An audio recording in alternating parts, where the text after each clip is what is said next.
नमस्कार दोस्तों। आज की वीडियो में हम सीखने वाले हैं निल का रिटर्न कैसे फाइल करें। वो लोग जिनकी आमदनी कम है, वो लोग अपना आईटीआर अगर फाइल करना चाहते हैं, तो आज की वीडियो उनके लिए बहुत ज़्यादा हेल्पफुल साबित हो सकती है। और जो स्टूडेंट्स भी अपना आईटीआर फाइल करना चाहते हैं, निल का अपना आईटीआर फाइल करना चाहते हैं, कोई टैक्स पे नहीं करना है, तो आप निल का रिटर्न कैसे फाइल कर सकते हैं, पूरी वीडियो देखने के बाद आपको क्लियर हो जाएगा। आईटीआर फाइल करने के लिए आपको सबसे पहले चाहिए होता है पैन कार्ड। पैन कार्ड पे जो पैन नंबर होता है, उस पैन नंबर के बेस पर आप इनकम टैक्स पोर्टल पर लॉगिन करते हैं। अगर आपने रजिस्ट्रेशन किया हुआ है तो ठीक है, अगर आपने रजिस्ट्रेशन नहीं किया हुआ है, आपके पास पैन कार्ड है, आपका पैन कार्ड बन चुका है, तो आप देखिए यहाँ पर इनकम टैक्स का जो साइट है, आप गूगल पर जाएंगे। स्टार्टिंग से दिखाता हूँ मैं आपको। आप मोबाइल, लैपटॉप या कंप्यूटर की सहायता से अपना आईटीआर फाइल कर सकते हैं। आपने गूगल पर जाना है, आप इनकम टैक्स टाइप करेंगे तो सबसे ऊपर आपको यहाँ पर इनकम टैक्स डिपार्टमेंट का ये जो साइट दिख जाएगा। यहाँ पर आप क्लिक करेंगे, आप आ जाएंगे ई फाइलिंग की वेबसाइट पर। तो यहाँ पर देखिए, आपको यहाँ पर लॉगिन का बटन आपको दिख रहा है, क्लिक करिए। तो अब आपको सबसे पहले क्या चाहिए होगा, आपको चाहिए होगा पैन कार्ड। तो पैन कार्ड आप अपना निकाल लीजिए। और उसके बाद आपने अगर रजिस्ट्रेशन किया हुआ है, यहाँ पर ये साइट है, यहाँ पर पहले रजिस्ट्रेशन करना होता है, फिर उसके बाद हम लॉगिन कर पाएंगे। तो रजिस्टर करने के लिए यहाँ पर देखिए do not have an account, register पर आप यहाँ पर क्लिक करेंगे। तो यहाँ पर क्लिक करने के बाद आप आ जाएंगे यहाँ पर, और यहाँ पर देखिए let's get started, register as tax payer या अदर्स। आप टैक्स पेयर के रूप में अपने आप को रजिस्टर करना है। यहाँ पर आप अपना पैन कार्ड नंबर डालेंगे, पैन कार्ड नंबर डालेंगे, वैलिडेट करेंगे। तो यहाँ पर दिखा देगा this PAN has already been registered, ये पेन मेरा रजिस्टर्ड है। आप यहाँ पर नया पेन डालेंगे तो यहाँ पर वैलिडेट हो जाएगा। फिर उसके बाद कंटिन्यू करेंगे। आपकी जो पर्सनल डिटेल्स हैं, इसमें पर्सनल डिटेल्स आप यहाँ पर फिल करेंगे, और उसके बाद आपका यहाँ पर रजिस्ट्रेशन का प्रोसेस कंप्लीट हो जाएगा। काफ़ी इजी प्रोसेस है, कोई ज़्यादा टफ प्रोसेस नहीं है। उसके बाद जब रजिस्ट्रेशन कंप्लीट हो जाएगा, फिर आप यहाँ पर आएंगे होम पर। होम पर आने के बाद आपको यहाँ पर लॉगिन के बटन पर क्लिक करना है, और उसके बाद यहाँ पर आपको लॉगिन पर यहाँ पर अपना पैन कार्ड डालना है, फिर कंटिन्यू पे क्लिक करना है। यहाँ पर ये मैसेज आएगा, यहाँ पर इसको क्लिक करने के बाद यहाँ पर आप उसका पासवर्ड डालेंगे। मैंने पासवर्ड ऑलरेडी सेव किया हुआ है, तो मैं यहाँ पे क्लिक कर देता हूँ। मेरे यहाँ पर पासवर्ड आ गया और मैंने इसको कंटिन्यू कर दिया। आप यहाँ पर फॉरगेट पासवर्ड पर जाकर भी अपना पासवर्ड को फॉरगेट कर सकते हैं, अगर आप पासवर्ड भूल गए हैं तो देखिए आपके पास इस तरीके से यहाँ पर पेज ओपन होके आ जाएगा। देखिए अब यहाँ पर दिख रहा है आपको file your return for the year ended on 31 मार्च 2024। जो आपका फाइनेंशियल ईयर है, फाइनेंशियल ईयर 23-24, जो फाइनेंशियल ईयर आपका 23-24 है, उसका असेसमेंट ईयर यहाँ पर 24-25 है। तो उसका रिटर्न आप यहाँ पर फाइल कर रहे हैं। तो यहाँ पर फाइल पर क्लिक करेंगे, फाइल नाउ पर क्लिक करने के बाद यहाँ पर असेसमेंट ईयर ऑटोमेटिक आ गया यहाँ पर। और फिर यहाँ पर मैं ऑनलाइन मोड सिलेक्ट कर लेता हूँ। फिर मैं कंटिन्यू के बाद यहाँ पर देखिए स्टार्ट न्यू फाइलिंग का यहाँ पर ऑप्शन दिख रहा है। तो अभी मैं स्टार्ट न्यू फाइलिंग पर क्लिक करता हूँ। यहाँ देखिए तीन ऑप्शन आपको दिखाई दे रहे हैं, इंडिविजुअल, एचयूएफ और अदर्स। तो नॉर्मल जो पर्सन है वो इंडिविजुअल्स में ही आते हैं। इंडिविजुअल पर क्लिक करके कंटिन्यू करेंगे। अब यहाँ पर पूछा जा रहा है कि आपको कौन सा आईटीआर फॉर्म चूज करना है। यहाँ पर क्लिक करेंगे आप। तो मैं आईटीआर 1 चूज करूंगा। मेरा सैलरी यहाँ पर जो मैं आईटीआर फाइल कर रहा हूँ वो सैलरी के लिए आईटीआर फाइल कर रहा हूँ, तो आईटीआर 1 में चूज करूंगा। Proceed with ITR 1। इसके बाद यहाँ पर आपको फिर से लेट्स गेट स्टार्टेड करना है। अब यहाँ पर आपसे पूछा जा रहा है कि are you filing the income tax return for any of the following reason, किस रीजन से आप अपना आईटीआर फाइल करना चाह रहे हैं। तो देखिए यहाँ पर आप एक तो taxable income is more than basic exemption limit, ये क्लिक कर सकते हैं, नहीं तो आप अदर पर क्लिक करके आगे बढ़ सकते हैं। ये मैसेज आपको इस तरीके से आपकी स्क्रीन पर दिखाई देगा। ओके करना है। अब देखिए यहाँ पर आपको 5 टैब यहाँ पर दिखाई दे रहे हैं। Personal information tab number 1, tab number 2 gross total income, total deductions, taxes paid, total tax liability. ये 5 टैब यहाँ पर आपको फिल करने हैं। अब देखिए पहला पर्सनल इन्फॉर्मेशन, मैं यहाँ पर क्लिक करूंगा तो यहाँ पर पर्सनल इन्फॉर्मेशन आती है बेसिकली। तो यहाँ पर आप अपनी पर्सनल इन्फॉर्मेशन को एक बार चेक कर सकते हैं। और चेक करने के बाद यहाँ पर जो मेन है वो ये आता है नेचर ऑफ एम्प्लॉयमेंट। तो यहाँ पर जैसे आप क्लिक करेंगे तो यहाँ पर आपको कुछ ऑप्शंस दिखाई देंगे, central government, state government, public sector undertaking. तो जिस सेक्टर में आप आते हैं तो वो आप यहाँ पर क्लिक कर लेंगे। अगर आप इनमें से आप किसी भी सेक्टर में नहीं आते हैं तो आप यहाँ पर, या प्राइवेट आप जॉब करते हैं तो यहाँ पर आप, या स्टूडेंट्स हैं प्राइवेट जॉब करते हैं तो आप अदर पर क्लिक करके आगे बढ़ सकते हैं। अदर पर क्लिक करेंगे, फाइल्ड अंडर सेक्शन 139(1), ये बिफोर ड्यू डेट होता है तो हमें इसको ही सिलेक्ट करना है अभी। तो 139(1) सिलेक्ट करके हम आगे बढ़ते हैं। तो अब यहाँ पे देखिए मेन पॉइंट आपके सामने निकल के आता है कि जो न्यू टैक्स रिजीम है यहाँ पर अंडर सेक्शन 115 बीएसई, जो न्यू टैक्स रिजीम है उसी में आपको सबको बाय डिफॉल्ट डाल दिया गया है। तो अभी हमारा जो रिटर्न है वो न्यू टैक्स रिजीम में है। तो क्या हम इसको ऑप्ट आउट करना चाहते हैं, क्या हम न्यू टैक्स रिजीम से बाहर जाना चाहते हैं, ओल्ड टैक्स रिजीम को चूज करना चाहते हैं, तो उसके लिए हमें यहाँ पर यस पर क्लिक करना होगा। अगर हम न्यू टैक्स रिजीम में ही अपना रिटर्न फाइल करना चाहते हैं तो हम यहाँ पर नो पर क्लिक करके आगे बढ़ेंगे। नो बाय डिफॉल्ट ही है, आगे बढ़ेंगे हम, हमें कुछ नहीं करना क्योंकि हम न्यू में ही अपना रिटर्न फाइल करना चाहते हैं। ऑप्ट आउट करने के लिए यस करना पड़ेगा, याद रखिएगा, ऑप्ट आउट करने के लिए यस पर क्लिक करना पड़ेगा। अब देखिए यहाँ पर बैंक डिटेल का यहाँ पर होना बहुत जरूरी है। यहाँ पर देखिए नॉट प्री वैलिडेट लिखा हुआ है, लेकिन यहाँ पर अपना रिफंड नहीं है कोई भी, तो उस केस में हम इसको ऐसे ही कंटिन्यू कर सकते हैं। लेकिन अगर आपका कोई रिफंड है तो यहाँ पर आपका जो अकाउंट है वो प्री वैलिडेट अकाउंट होना चाहिए। उसके लिए आप मेरी स्क्रीन पर दी गई वीडियो को देख सकते हैं, उसमें आपको बताया गया है कि यहाँ पर आप अपने अकाउंट को कैसे वैलिडेट कर सकते हैं और उसको कैसे आप जो है वो चेंज कर सकते हैं उसकी डिटेल को। तो उसके लिए आपको मैं ये वीडियो सजेस्ट करना चाहूँगा, इसका लिंक मैंने आई बटन पर भी दिया हुआ है। अब आगे बढ़ते हैं यहाँ पर कन्फर्म। देखिए पहला टैब मेरा कंफर्म हो चुका है, यहाँ पर देखिए कंफर्म का यहाँ पर ग्रीन टिक हो गया है। अब देखिए दूसरा टैब मेरे यहाँ पर ओपन हो गया है। जैसे-जैसे हम इसके एक को क्लिक करते जाएँगे तो दूसरा टैब हमारा ओपन होता जाएगा। अब देखिए सेकंड टैब ओपन है, थर्ड टैब अब मेरा ओपन नहीं है। तो सेकंड टैब में अब यहाँ पर आता हूँ। अब देखिए सेकंड टैब पर आने से पहले मुझे थोड़ा-सा आपसे ये बोलना है कि यहाँ पर जब भी आप रिटर्न फाइल करें तो सबसे पहले आपको क्या-क्या चेक करना है। यहाँ पर देखिए ई फाइल में जाकर इनकम टैक्स रिटर्न इसके अंदर आपको दिखाई देगा यहाँ पर व्यू फॉर्म 26 एएस। तो यहाँ पर आप जैसे ही क्लिक करेंगे तो आप न्यू विंडो पर आ जाएँगे। यहाँ पर कन्फर्म करेंगे, आप यहाँ पर एक न्यू विंडो आपके लिए ओपन हो जाएगी। तो एक बार आपको 26 एस जरूर चेक करना है रिटर्न फाइल करने से पहले। प्रोसीड यहाँ पर देखिए, फिर यहाँ पर व्यू टैक्स क्रेडिट फॉर्म ये क्लिक करेंगे आप यहाँ पर, और उसके बाद यहाँ पर असेसमेंट ईयर सिलेक्ट कर लेंगे। असेसमेंट ईयर मुझे 24-25 लेना है और उसके बाद मैं एचटीएमएल लेके व्यू डाउनलोड पर क्लिक करूंगा।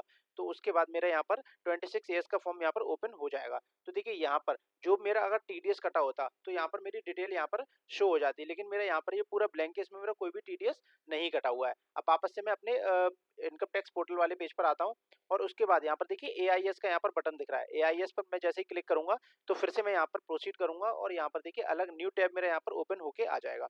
इसमें भी मैं एक बार चेक कर लेता हूँ। यहाँ पर इंस्ट्रक्शंस है और यहाँ पर एआईएस है। एआईएस पर मैंने क्लिक किया और उसके बाद देखिए टीआईएस। टीआईएस बेसिकली इनका जो कंसोलिडेट समरी है पूरा, तो वो दिखा देता है। अब देखिए यहाँ पर इंटरेस्ट फ्रॉम सेविंग बैंक से यहाँ पर 222 रुपए का इंटरेस्ट मिला है। इसको ओपन करके हम देख सकते हैं कि कौन सी बैंक से मिला है। बैंक ऑफ इंडिया में अकाउंट है तो उस पर 222 रुपए का इंटरेस्ट हमें मिला है। अब देखिए एनुअल इन्फॉर्मेशन स्टेटमेंट यानी कि एआईएस भी हम ओपन करके देख लेते हैं। टीडीएस वाले सेक्शन में कोई डिटेल नहीं आ रही है। एसएफटी इन्फॉर्मेशन भी हमारा यहाँ पर आ रहा है। 222 रुपए हमारा जो है इंटरेस्ट मिला हुआ है सेविंग बैंक इंटरेस्ट का। और उसके बाद पेमेंट एंड टैक्सेस जीरो आ रहा है। नील डिमांड एंड रिफंड भी हमारा कुछ भी नहीं है और अदर इन्फॉर्मेशन भी हमारा कुछ भी नहीं है। तो यहाँ पर हमारा ये क्लियर हो गया कि हमारा कोई भी टीडीएस या कोई भी ऐसी इनकम जो यहाँ पर शो हो रही है वो ऐसी कोई इनकम नहीं है जिसको हमें शो कराना होगा। तो यहाँ पर हम फिर से वापस से अपने इनकम टैक्स वाले पोर्टल पर आ जाते हैं और देखिए ग्रॉस टोटल इनकम यहाँ पर हमें अब सैलरी का ब्यौरा यहाँ पर देना है। सैलरी एग्जेम्पशन इस वाले पेज को हम यहाँ पर स्किप कर देंगे। स्किप करने के बाद यस किया। यहाँ पर ये पूछ रहा है हमसे कि verify your income source detail. यहाँ पर इनकम की जो सोर्स है वो उसकी हमें डिटेल डालनी है। यहाँ पर देखिए इनकम फ्रॉम सैलरी, तो यहाँ पर एडिट का यहाँ पर बटन दिख रहा होगा, यहाँ पर क्लिक करना है और सैलरी एज पर सेक्शन 17 है, यानी कि हमारी जो सैलरी है वो यहाँ पर हमें अपनी सैलरी को यहाँ पर फिल करना है। देखिए इनके केस में 2,40,000 का यहाँ पर सैलरी है इनको, तो 2,40,000 का टोटल पूरे साल का यहाँ पर सैलरी आप काउंट कर लीजिए कि कितना सैलरी आपको मिला है। तो यहाँ पर हमने 2,40,000 यहाँ पर सैलरी में दिखा दिया और यहाँ पर इसको हमें इसके बाद कुछ भी नहीं डालना है। और यहाँ पर नीचे आप आके देखेंगे तो यहाँ पर देखिए डिडक्शन जो ओल्ड और न्यू दोनों ही टैक्स रिजिम में स्टैंडर्ड डिडक्शन जो सैलरी पर अलाउड होती है वो 50,000 की होती है। तो यहाँ पर 50,000 हमारा यहाँ पर कम हो गया, तो 1,90,000 रुपये हमारा यहाँ पर सैलरी के हेड में यहाँ पर दिखने लग गया है और इसको मैं यहाँ पर सेव कर देता हूँ। तो हमारी जो चार्जेबल सैलरी होगी वो कितनी हो गई, 1,90,000 रुपये यहाँ पर हमें दिख रहा है। और इसके साथ हमें इनकम फ्रॉम हाउस प्रॉपर्टी ये है नहीं, इनकम फ्रॉम अदर सोर्सेज ये हमारा हमें डालना है यहाँ पर। तो ये 222 रुपये का इंटरेस्ट हमारा ठीक आ रहा है। बैंक स्टेटमेंट से हमने इसको चेक कर लिया है कि 222 रुपये का ही इंटरेस्ट यहाँ पर आ रहा है। तो मैं यहाँ पर इसको टिक कर देता हूँ। टिक करने के बाद इसको अगर कोई एडिट करना है तो आप यहाँ पर एडिट कर सकते हैं। एडिट करके आप यहाँ पे इसकी वैल्यू को चेंज कर सकते हैं। तो यहाँ पर देखिए मेरा 1,90,222 रुपये यहाँ पर टोटल हो चुका है। मैंने यहाँ पर कंफर्म करना है। तो उसके बाद फिर वापस से आप इसी पेज पर आ जाएंगे और यहाँ पर देखिए टैब नंबर 3 आपका यहाँ पर ओपन हो गया टैक्स डिडक्शन का। क्लिक करना पड़ेगा आपको, बिना क्लिक करके आप आगे नहीं बढ़ सकते। भले हमारा डिडक्शन नहीं हो, कोई भी हमारा टीडीएस नहीं कटा है। देखिए न्यू टैक्स रिजिम में आप वैसे भी डिडक्शन नहीं ले सकते हो, 2-4 ही डिडक्शन मिलती है गिनी चुनी, लेकिन उनके केस में वो डिडक्शन हमने नहीं लेने हैं। क्योंकि देखिए डिडक्शन लेने का मतलब कब बनता है, डिडक्शन लेने का मतलब तब बनता है जब आपकी इनकम एग्जेम्पशन लिमिट यानी कि मतलब बेसिक एग्जेम्पशन लिमिट से ज्यादा हो। और देखिए न्यू टैक्स रिजिम में बेसिक एग्जेम्पशन लिमिट हमारे 3 लाख रुपए की है और उसके बाद 7 लाख तक की इनकम टैक्स फ्री है, वो है रिबेट के माध्यम से। तो उसके बाद अगर हमारी इनकम ऊपर जाती है तब तो हमें डिडक्शन लेना है, लेकिन उससे पहले हमें डिडक्शन की कोई नीड नहीं है। तो यहाँ पर हम स्किप दिस क्वेश्चन करके और आगे बढ़ते हैं। देन कंटिन्यू पर क्लिक करना है। दोस्तों डायरेक्ट आप इनकम टैक्स पोर्टल पर अगर जाके आप रिटर्न फाइल करते हैं तो आपको यहाँ पर ये दिक्कत का सामना करना पड़ सकता है, कभी कभी ये थोड़ा सा स्लो हो जाता है। तो यहाँ पर मैं वेट कर देता हूँ, फिर से थोड़ी देर वेट करता हूँ, आ जाएगा। ये वाला पेज यहाँ पर मेरे सामने ओपन हो गया है और फिर यहाँ पर फिर मैं इसको कंफर्म कर दूंगा।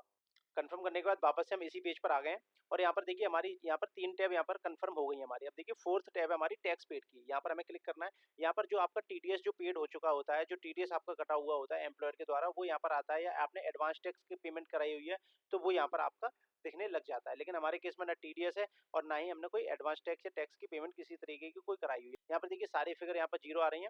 उसके बाद देन कन्फर्म पे क्लिक करना है। देखिए अब यहाँ पर टैक्सेस पेड वाला 4 नंबर भी यहाँ पर हमारा कंप्लीट हो चुका है। अब लास्ट है हमारा टोटल टैक्स लायबिलिटी। अगर हमारी इनकम टैक्सेबल इनकम या बेसिक एग्जम्पशन लिमिट से ज़्यादा होती तो यहाँ पर हमें उसका टैक्स लायबिलिटी में हमारा टैक्स यहाँ पर बन रहा होता तो वो हमें दिखता।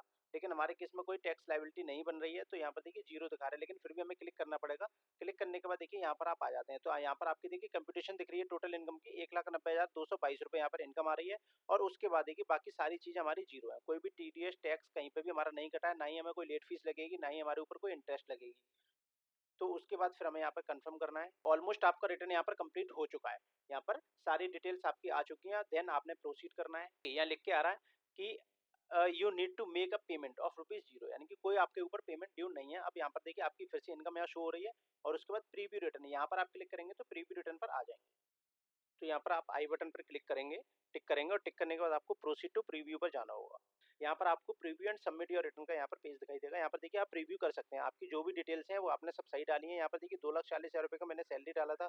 स्टैंडर्ड डिडक्शन यहाँ पर 50,000 रुपये का मिल गया। 1,90,000 रुपये की नेट सैलरी हो गया। 222 रुपये का यहाँ पर इंटरेस्ट फ्रॉम अदर सोर्सेज, यानी कि सेविंग बैंक इंटरेस्ट हमें मिला था 222 रुपये का। उसके बाद देखिए हमारा टोटल हो गया था 1,90,222 रुपये का। उसके बाद यहाँ देखिए यहाँ पर कोई भी इनकम नहीं थी, तो यहाँ पर देखिए हमारा यहाँ पर क्लियर हो गया है पूरा, हमने चेक कर लिया। इसको प्रोसीड टू वैलिडेशन करना है। यहाँ तक आने के बाद आपको यहाँ पर दिख रहा है वैलिडेशन सक्सेसफुल। यहाँ पर कोई भी एरर नहीं आ रहा है यहाँ पर मेरा।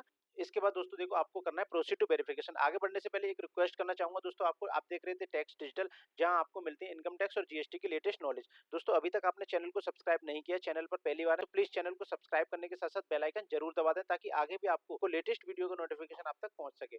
प्रोसीड टू वेरिफिकेशन पर आप क्लिक करेंगे। वेरिफिकेशन को कंप्लीट करने के लिए यहाँ पर आपको 3 मोड दिखाई देते हैं। यहाँ पर ई वेरीफाई नाउ कर सकते हैं, ई वेरीफाई लेटर कर सकते हैं, ई वेरीफाई वाया आईटीआर वी कर सकते हैं। ई वेरीफाई नाउ पर हम क्लिक करते हैं। यहाँ पर देखिए कंटिन्यू पर ई वेरीफाई लेटर भी आप कर सकते हैं, लेकिन यहाँ पर ई वेरीफाई लेटर पर अगर आप क्लिक करते हैं तो आपको 30 दिन के अंदर आप उसको ई वेरीफाई कर सकते हैं। आपको 30 दिन के अंदर अंदर उसको ई वेरीफाई करना पड़ेगा, नहीं तो आपका रिटर्न जो बेकार हो जाएगा।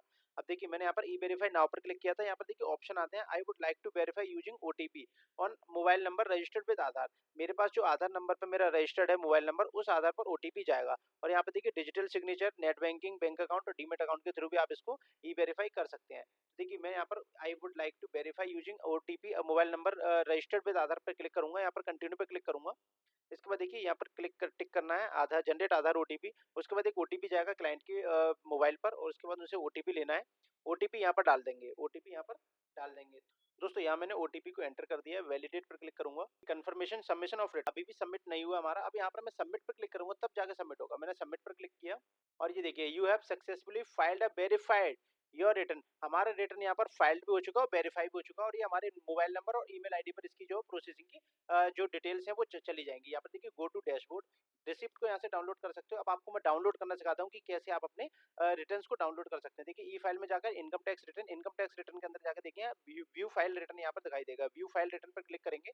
उसके बाद आप यहाँ पर आ जाएंगे। देखिए 24-25 के लिए हमारे पास यहाँ पर ओरिजिनल टाइप में यहाँ पर ITR 1 हमारा सक्सेसफुली जो फाइल्ड हो चुका है। ITR फाइल्ड हुआ 21 जून को और सक्सेसफुली ई वेरीफाइड भी हो गया 21 जून को। यहाँ पर इनका फॉर्म और यहाँ पर इनकी रिसिप्ट, ये जो डाउनलोड आप यहाँ से कर सकते हैं। दोस्तों आशा करता हूँ पूरा प्रोसेस आपको समझ में आ गया होगा। आप इजीली अपना ITR फाइल कर सकते हैं बिना किसी रुकावट के। और यहाँ पर आप अगर आपको कोई भी दिक्कत आती है ITR फाइल करते समय, अगर आप टैक्स प्रोफेशनल से अपना ITR फाइल करवाना चाहते हैं, स्क्रीन पर नीचे स्क्रॉल बार में मेरा नंबर यहाँ पर दिख रहा है, आप यहाँ पर व्हाट्सएप से मुझसे कनेक्ट हो सकते हैं। आप अपना ITR फाइल करवाना चाहते हैं उसके लिए आप मुझसे जुड़ सकते हैं, आपकी पूरी हेल्प की जाएगी। चैनल को अभी तक सब्सक्राइब नहीं किया, प्लीज सब्सक्राइब कर लीजिए। आगे भी आपको ऐसी ही बेहतरीन वीडियोस मिलती रहेंगी।